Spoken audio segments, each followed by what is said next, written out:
So here's everything in place.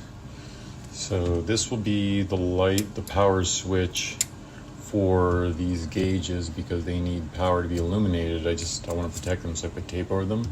So we have power for the gauges,